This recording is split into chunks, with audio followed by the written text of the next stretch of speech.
All right, and I do want to mention once again our blog, 4kcc.com/blog. You can see I put up some of the recent blogs: push the save button, parking and smartphones, avoid skimmers. And today's is not on the list, or yesterday's is not on the list. And yesterday's was entitled A Long, Long Time Ago. And it has something to do with Windows 3.1. So that's going back a ways. So I hope that you will, if you're not already looking at our blog every day, I hope that you will go look at it. You can sign up to get a notice every time there's a blog posted. I post 6 times a week, not always one a day. Sometimes I skip a day and then it'll be 2 in a day, but 6 times a week. And they're short little blogs, postings. Takes maybe 3 or 4 minutes to read. Sometimes there's something to click and go to a link or something, but it will not take up a lot of your time, and it's a free education because that's exactly what it is. All right, so today's webinar, this is the 4th in the series about email. This is email 202, and this will be the last webinar on email, at least for a while. And I just want to review kind of quickly. In email 101 and email 102, we learned the proper format for email addresses. By the way, if you did not attend that webinar, or if you did not watch it afterwards, you can go to 4kcc.com/webinars, and email 101 and email 102 are there. You can watch those. Additionally, we learned that all email accounts have passwords and that passwords should be strong, perhaps your second or third strongest password you use. We also learned the differences between using the to field, the CC or carbon copy field, and the BCC or blind carbon copy field. We learned when to use and why you should use BCC. And we learned to always use a relevant subject. A lot of people are busy and a lot of people get a lot of emails. And it's nice if you put a subject that gives them an idea whether they need to open it right away or whether they can look at it later. And that's what we mean by relevant emails. Also in email 101 and 102, we learned the difference between reply and reply all. We learned that there are 2 methods of getting your email: webmail and an email client. We learned the differences between POP and IMAP when using an email client. All right, in email 201, that was the one we did 2 weeks ago. Last week we took a week off for Thanksgiving. We learned about spam emails and that they should be marked spam or junk instead of just deleted. Okay, we also learned you should check your spam and junk folder often and mark anything not spam or junk. Remember, spam and junk, those terms are interchangeable, if it's in the folder by mistake. And we learned that when you mark something junk or spam, you are blocking the email address, not the content. Okay, you're blocking the email address. So you could get the same email repeatedly, but from different email addresses. We learned that there's a white list, that's email addresses you trust, and a black list, email addresses you block. We also learned about rules and filters and how to create them to handle your email. And we learned that you can create a rule to block content. Remember, I just said spam or junk doesn't mark content, doesn't block content, it blocks email addresses, but you can make a rule to block content and not just the email address. So if you were getting a lot of emails, say with Viagra in them, the subject Viagra, you could make a rule and block that particular email. Also in email 201, we learned that you can add a signature to your emails. We also learned that you can create an out of office or on vacation automatic reply. All right, so those are the things that we learned in the first 3 webinars for email 101, 102, and 201. And now we're up to 202. So today we're going to learn, and hopefully we're going to talk about groups or mailing lists. Most all email services allow you to create a group or list of your contacts. So if you had a list of, say, 10 family members, and you want to send them an email, instead of having to put each individual email in the whichever field you're going to use, the carbon copy or the blind carbon copy, you could make a list up. You could call it family. And you could put those emails in that list. And then when you go to send the email, you can just say family. And it will go to those people in that group or mailing list. Now, here's something that's very important. The BCC rule applies even to a group. All right, now here's what that means. Suppose I was sending an email, suppose I had a group called family, and I was sending to that group, let's say 10 members of my family. All right, probably in my family, unless there's a feud going on, most likely everyone in the family would have everyone else's email address. And if you knew that for a fact, you could use the to field and put your family group in the to field. And then everyone could see everyone else's email address, and that's probably okay. But let's suppose that you had a group, I don't know, let's say a garden club group, maybe in your development where you live. Well, in the garden club, everyone may not have each other's email address. And there might be someone in that group that does not want their email address shared with other people. So if that's the case, you use the BCC field and type your group in there. So let's say it was garden club, and that's what you called the group. You would put under BCC garden club, and maybe there's 20 members in the garden club, and it would go out to them, but each member would only see their own email address, or they might see a notice that says, that it went to a list, but you don't know who else is on the list. So it's very important to understand that even when you make a group, the BCC rule applies. All right, another thing about groups, and this is a thing that I have come across sometimes, people come in to remote or whatever, one email address error might prevent the entire group from going out.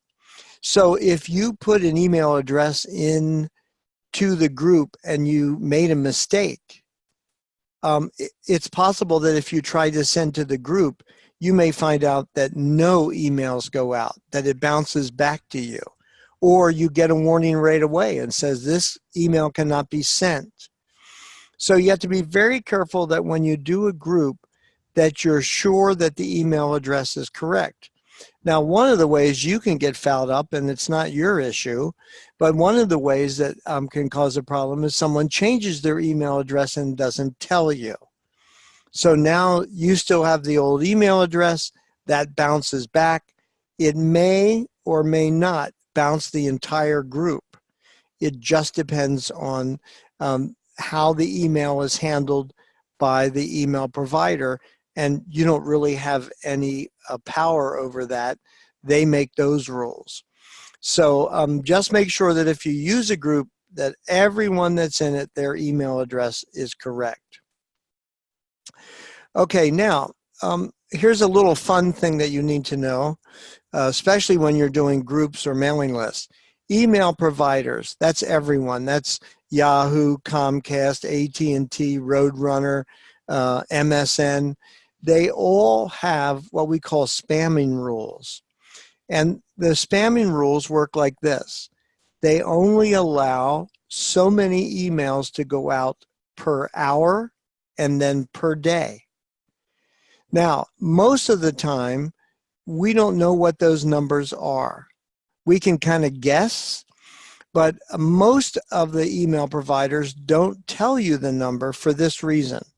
Let's say they published and said, you can't send more than 100 emails in an hour, and you can't send more than 500 emails in a day.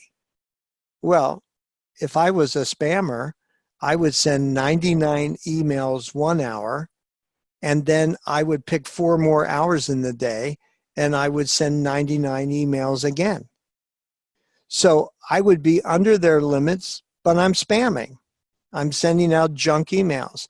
So most email providers do not tell you what their limits are, but they all have limits.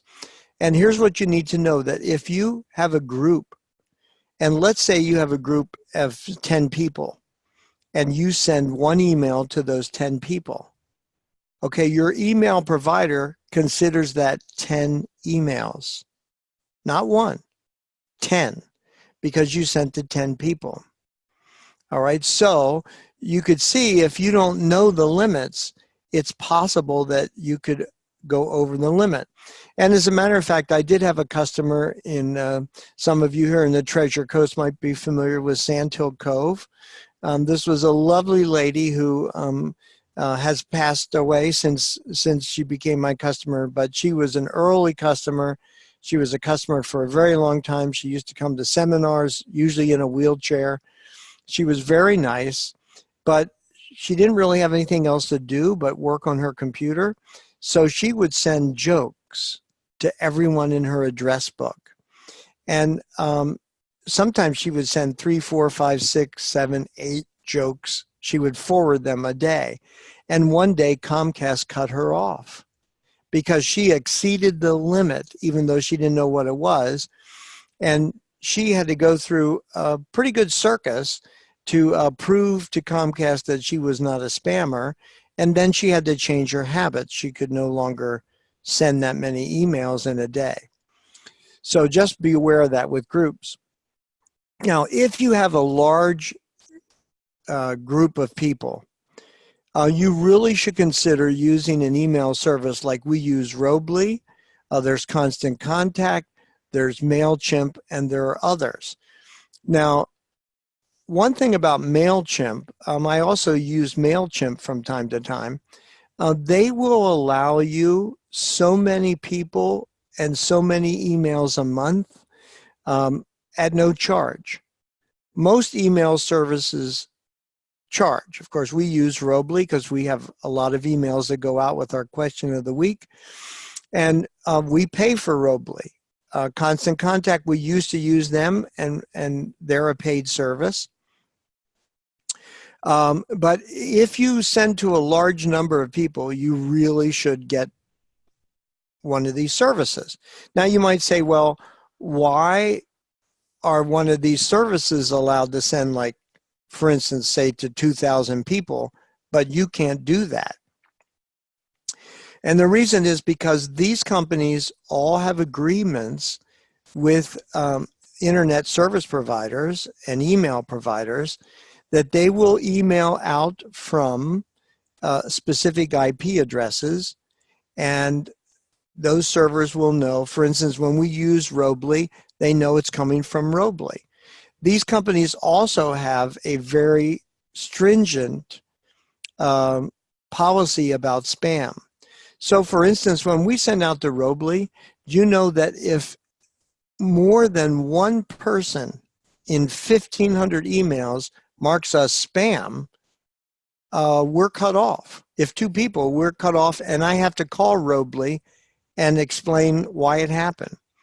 That's why I'm always saying to you with our question of the week email, you know, if you want out, just unsubscribe. Don't ever mark as spam, because we have to answer to that, and they're very fussy about that. So anyway, large group of people, you should consider using one of the services. All right, now just a kind of last thing. I think this is the last thing on groups. One of the most difficult things about groups is keeping them up to date. For instance, you know, sometimes I have condo associations, they have boards, people come on and off the board all the time, and somebody doesn't keep the group up to date.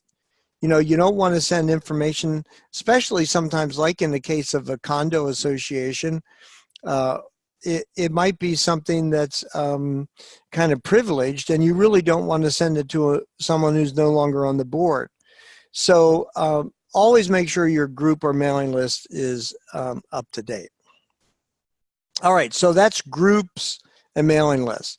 Now, the next thing I want to talk about in email 202 is I want to talk about fonts, font size, and font color.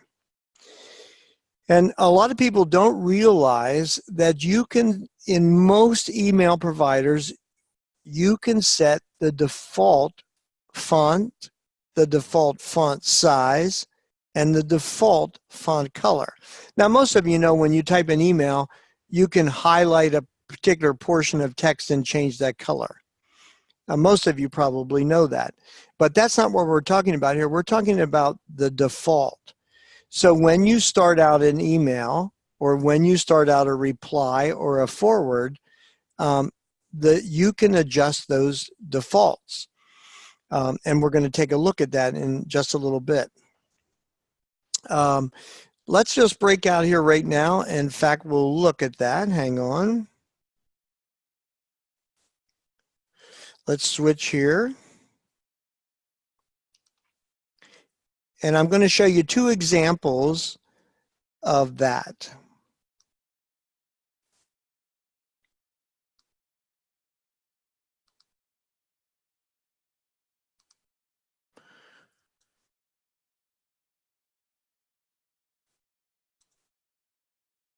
All right, bear with me here a second. Okay, I'm going to share my screen here again. All right, now what you're going to see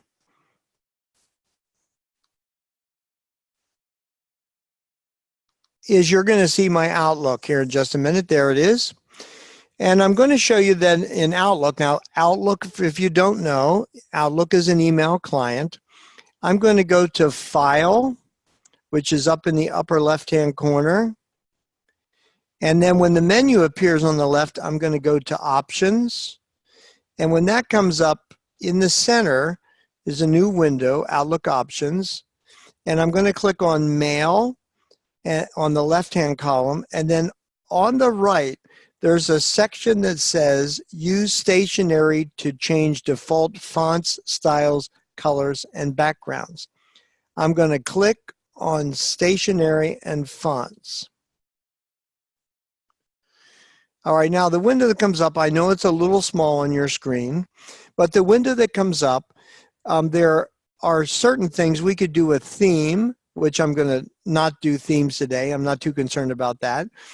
But you can see that there's new email messages, replying or forwarding messages, composing and reading plain text messages.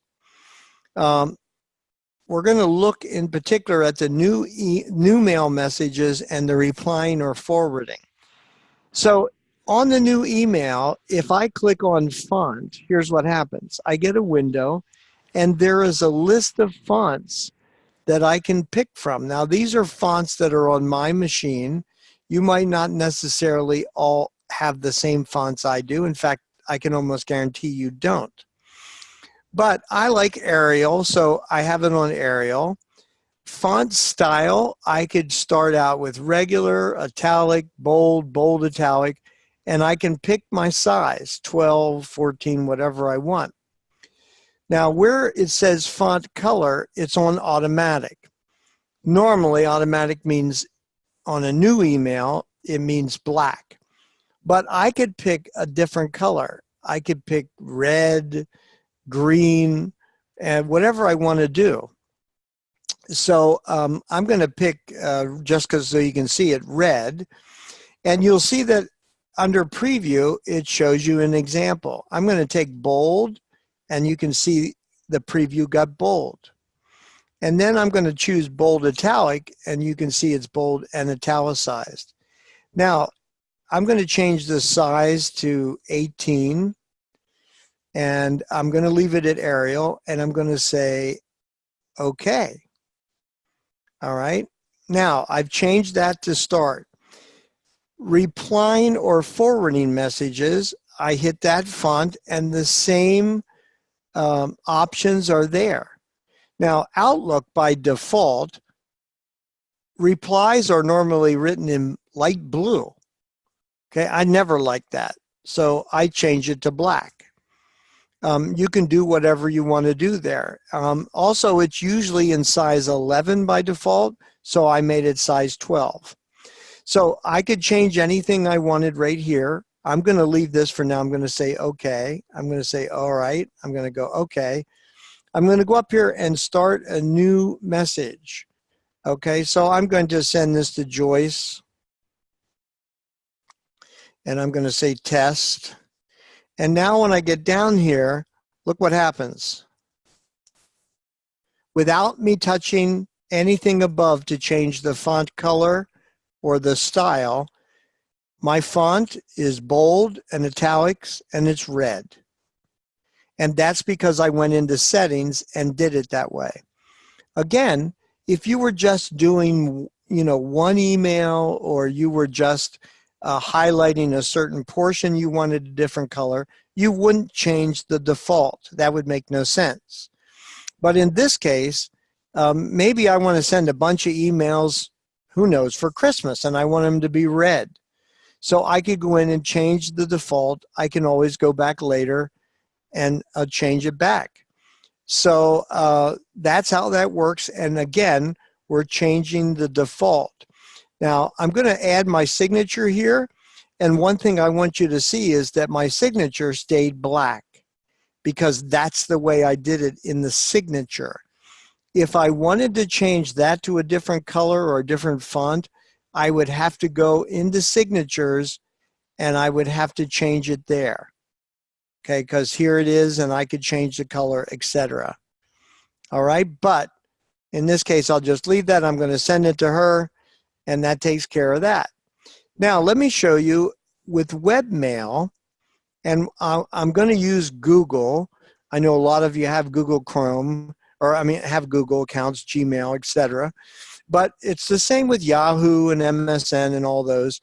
But I just want to show you, to give you an idea and show you a couple little differences. I'm going to go to Gmail.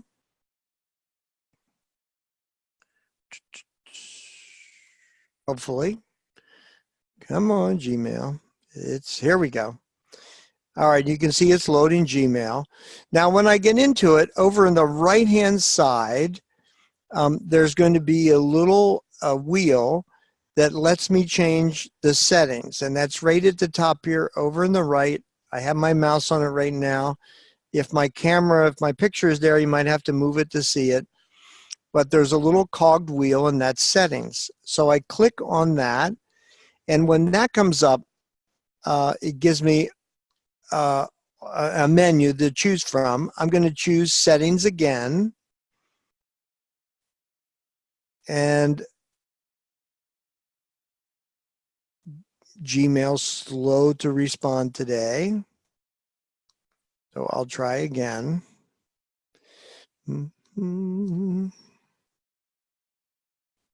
Okay, so now settings has come up, and across the top of settings, you can see there's general, labels, inbox, etc. On the general tab, partway down, and let's see, I might be able to make this bigger for you. There we go. So partway down, you can see default text style. And here, when I click this, you see there's only a few fonts you can use. And my Arial that I like to use isn't even listed.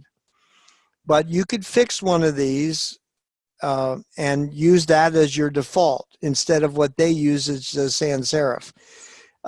You can change the size, except that there's no 12, 14, 16. There's small, normal, large, and huge. All right, and then I'm going to change that to huge, and it gives you an example. And then you can change the color. I'll change that to orange. All right, and they're giving me an example. So again, I've been able to change which font. Let me change the font. And let's use Comic. Again, though, I can do that, and that'll be set. So now if I go back to Gmail and it asks me, do I want to confirm the settings? I want to say, let's see, I forgot to save them. So I think that's at the bottom. Yes, so we're going to save changes. Okay, now I'm going to go back to Gmail, which it went back to it. I'm going to write a new Gmail. I'm going to send this to Joyce again because I like her.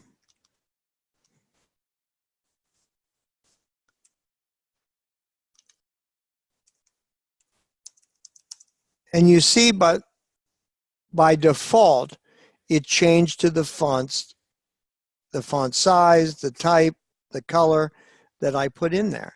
So now I'll send that to her so she gets it. Okay, so that is examples of changing the font size, the color. I can't show all of them, of course. There's Yahoo, there's all these others. But that would give you a general idea, and you might not have known that you could even go in and change those settings. So I just wanted you to see that. All right, so now we're going to go, and I'm going to share my power. We'll get back to PowerPoint here. And the last thing that I want to talk about in email 202 is conversations.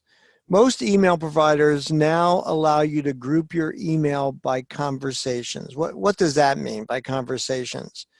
What it means is that that emails will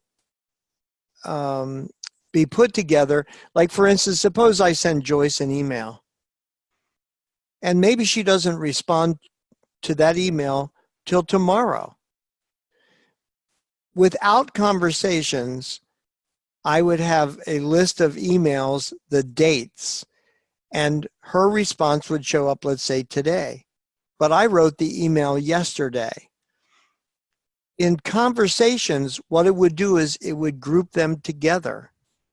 So when her email comes in today, right under that would be my original email, even though I sent it yesterday, or maybe even a week ago. The idea is that it will help you see the history of an email, especially when you're going back and forth. Now, in all honesty, I don't use conversations, I guess just because I don't like them. But, you know, I get so many emails, I don't want to mess with conversations. Now I'm talking about in my business email. In Gmail, I do use conversations because I get fewer emails there. It's easier to see what's going on.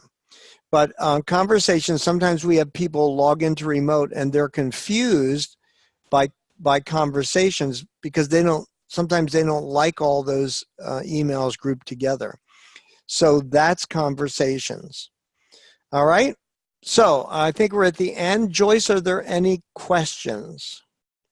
There are no questions. Okay, that means either everyone fell asleep or I'm a better instructor than I even thought I was. Anyway, thank you for attending today, and I hope you'll go sign up for next week, and have a great day.